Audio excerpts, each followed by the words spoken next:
Miss चाकी की गई बेइज्जती से सियोना को इतना गुस्सा आया था कि वो अपने जासूस को कॉल करके कहती है कि पता लगाओ क्या मेरे बारे में सारी इन्फॉर्मेशन मिस चा को यूहान ने दी है। सियोना की ये बात सुनकर उसकी जासूस उसे कहती भी कि यूहान ऐसा क्यों करेगा, तो सियोना उसे ही डांट देती है। अपनी जासूस से बात करने के बाद सियोना कसम खाती है कि वो यूहान को जिंदा नहीं छोड़ेंगी। दूसरी तरफ किम यूहान से कहता भी है कि तुमने मिस चा को टारगेट करने के लिए सियोना को ही क्यों चुना, तुम्हारे पास में मेरे माता पिता का गुनहगार भी तो था, हम लोग उस गुनहगार का इस्तेमाल करके भी तो मिस चा को उनकी जगह दिखा सकते थे और उन्हें सबक भी सिखा सकते थे। किम की इस बात पर यूहान मुस्कुराते हुए कहता है कि अगर मैं तुम्हारे माता पिता के गुनहगार का इस्तेमाल करता मिस चा को हराने के लिए तो मिस चा बड़ी आसानी से जीत जाती, क्योंकि मिस चा कोई ऐसा खेल खेलती जिससे कि मीडिया उनके कब्जे में होती। पर सियोना का इस्तेमाल करके मैं मिस चा को अंदर से हरा सकता हूँ, जिससे कि सांप भी मर जाएगा और मेरी लाठी भी नहीं टूटेंगी। मिस चा के घर मिस चा का बेटा अपनी माँ से कहता भी है कि अब वो इस देश में नहीं रहना चाहता, क्योंकि यहाँ पर उसे डर लगने लगा है। अपने बेटे की ये बात सुनते ही मिस चा उसे मारने लगती है और कमजोर इंसान भी बुलाती है। अपनी माँ के कड़वे शब्द सुनने के बाद मिस चा का बेटा टूट जाता है और उसके पापा उसे संभालने लगते हैं। अगले दिन सियोना की जासूस उसे बताती है कि उसे यूहान और मिस चा के बीच कोई कनेक्शन नहीं मिला। सियोना को अपनी जासूस की बातों पर यकीन ही नहीं हो रहा था, क्योंकि सियोना जानती थी कि यूहान और मिस चा के बीच कुछ न कुछ गड़बड़ तो है। सियोना अपनी जासूस से कुछ कह ही रही होती है कि तभी सियोना को मिस चा का कॉल आता है और मिस चा सियोना को अपने ऑफिस में मिलने के लिए बुलाती है। सियोना जैसे ही मिस चा के ऑफिस में पहुंचती है, मिस चा उससे कहती है कि मैं जानती हूँ कि तुमने अपनी माँ का कत्ल किया था और मैं ये भी बहुत अच्छे से जानती हूँ कि तुमने पुलिस को गवाही में ये कहा कि तुम्हारी माँ ड्रंक थी और सीढ़ियों से गिरने की वजह से उनकी मौत हो गई। पर असलियत तो ये थी कि तुम्हारी माँ ने उस दिन शराब की एक बूंद भी नहीं पी थी और तुम्ही ने अपनी माँ को सीढ़ियों से धक्का दिया था। मिस चा की ये सारी बातें सुनने के बाद सियोना हैरान और परेशान हो जाती है, क्योंकि सियोना भी जानती थी कि मिस चा सही कह रही है। ज्यादा वक्त ना गवाते हुए सियोना मिस चा से पूछती कि तुम क्या चाहती हो, तो मिस चा मुस्कुराते हुए कहती कि यूहान को फंसाने में मेरी मदद करो, क्योंकि जिस तरीके से यूहान ने मेरे बच्चे को परेशान किया है मैं उसे कभी भी माफ नहीं कर सकती। मिस चा का ये ऑफर सुनती सियोना थोड़ी शांत हो जाती है, तो मिस चा उससे कहती है कि तुम्हारे पास में सोचने और समझने के लिए 1 हफ्ता है। इस 1 हफ्ते के अंदर तुम्हें यूहान को उसकी जगह बहुत अच्छी तरीके से बतानी है। दूसरी तरफ यूहान एक सैलून में शेव करवाने जाता है और शेव करवाते वक्त सो जाता है।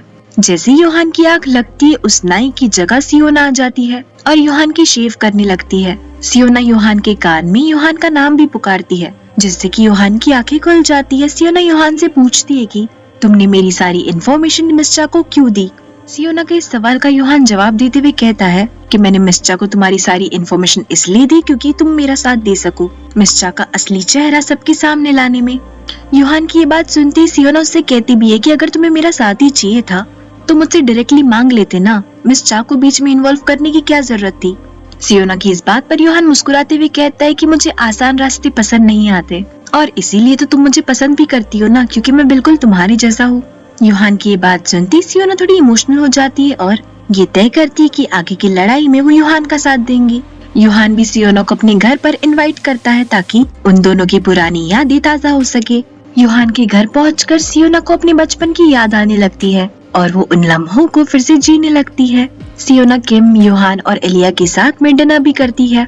डाइनिंग टेबल पर एलिया यूहान से पूछती भी है कि क्या ये लड़की तुम्हारी गर्लफ्रेंड है, तो यूहान साफ साफ इनकार कर देता है। नानी के डाइनिंग रूम में आते ही यूहान बताता है कि इस लड़की का नाम सियोना है।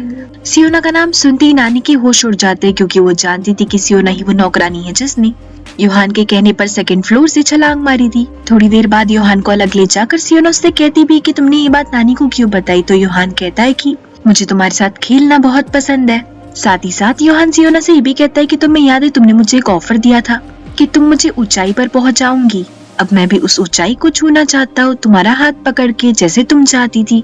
इतना कहते ही यूहान सियोना को आइजैक की मॉम का नेकलेस पहनाता है, वही नेकलेस जिसे सियोना ने बचपन में चुराया था और बाद में यूहान ने उससे वापस ले भी लिया था। यूहान की तरफ से इतना प्यार देखकर सियोना को समझ ही नहीं आ रहा था कि क्या सच में यूहान उसका साथ चाहता है या वो बस उसका इस्तेमाल कर रहा है।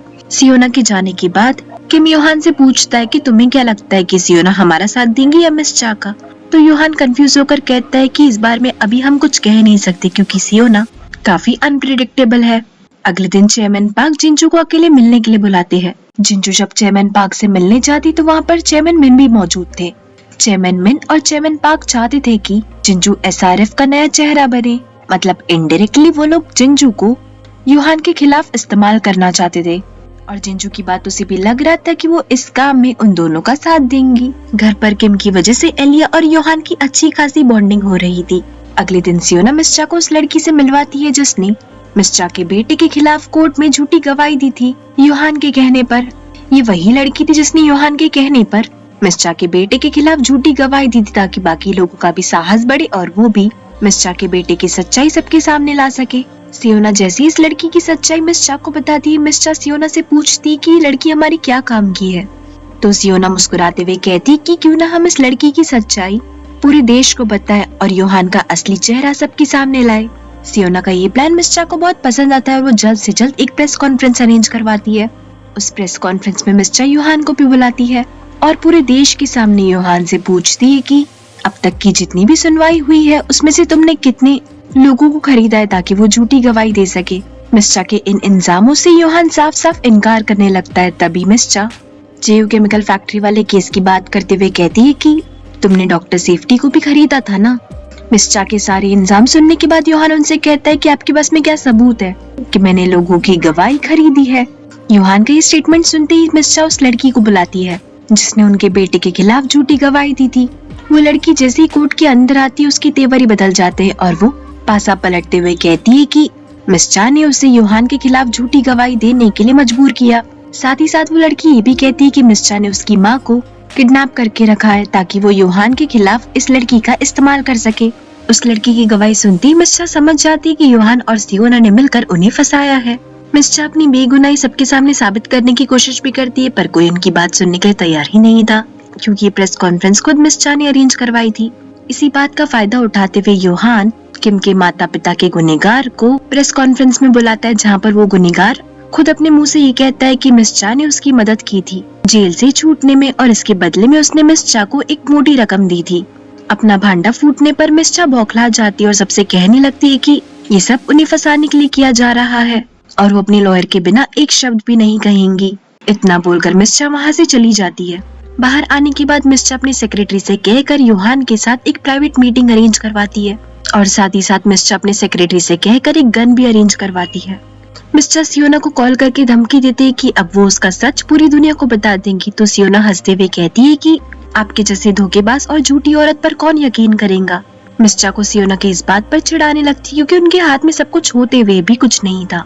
उसी शाम जब मिस्टर यूहान से मिलती है तो वो साफ साफ यूहान से पूछती है कि आखिर तुम मुझसे क्या चाहते हो। तो यूहान बिना टाइम वेस्ट करे मिस्टर से कहता है कि मिस्टर के पास में एसआरएफ की जितनी भी गुप्त इंफॉर्मेशन है वो सारी यूहान को चाहिए।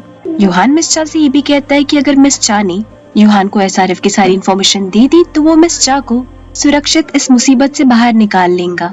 मिस्टर के पास यूहान को देने के लिए कोई जवाब नहीं था तो यूहान मिस्टर को सोचने के लिए थोड़ा समय देता है। मिस्टर के पास यूहान का साथ देने के अलावा कोई चारा नहीं बचा था क्योंकि हर तरफ से उनके ऊपर मुसीबतों के पहाड़ टूट रहे थे। आखिरकार थक हार कर मिस्टर जब एसआरएफ के खिलाफ इंफॉर्मेशन कलेक्ट करने के लिए प्रेसिडेंट ह्यू के पास जाती है तो प्रेसिडेंट ह्यू अपनी वाइफ का सहारा लेकर मिस्टर से कहते हैं कि मिस्टर का बेटा हाई स्कूल से ड्रग का इस्तेमाल करता है और अगर ये बात पूरे देश को पता चली तो मिस्टर के बेटे को कई सालों तक सलाखों के पीछे भी रहना पड़ सकता है। प्रेसिडेंट ह्यू की वाइफ मिस्टर को डराते हुए ये भी कहती है कि इस सजा की वजह से आपका बेटा खुद को चोट भी पहुंचा सकता है। प्रेसिडेंट ह्यू और उनकी वाइफ की ये सारी बातें सुनने के बाद मिस्टर इतनी परेशान हो जाती कि उन्हें समझ ही नहीं आता कि वो खुद को बचाए या फिर अपने बेटे को। प्रेसिडेंट ह्यू भी मिस्टर के बेटे की बातें उनके सामने इसलिए कर रहे थे क्योंकि वो जानते थे कि उन्हें किसी भी हालत में मिस्टर की मदद करनी ही होगी, पर मिस्टर के बेटे का नाम लेकर वो मिस्टर की मदद करने से बच सकते थे। अपनी हालत से परेशान होकर मिस्टर जब अपने ऑफिस में जाती है तो यूहान और किम उनसे मिलने आते हैं और मिस्टर को फोर्स करने लगते हैं कि वो उनका साथ दे ताकि वो तीनों मिलकर और भी बड़ी क्रिमिनल्स को पकड़ सके। यूहान और किम की इन बातों पर हंसते हुए मिस्टर कहती है कि मैं सिगार स्मोक करते हुए इस बारे में अकेले सोचना चाहती हूँ।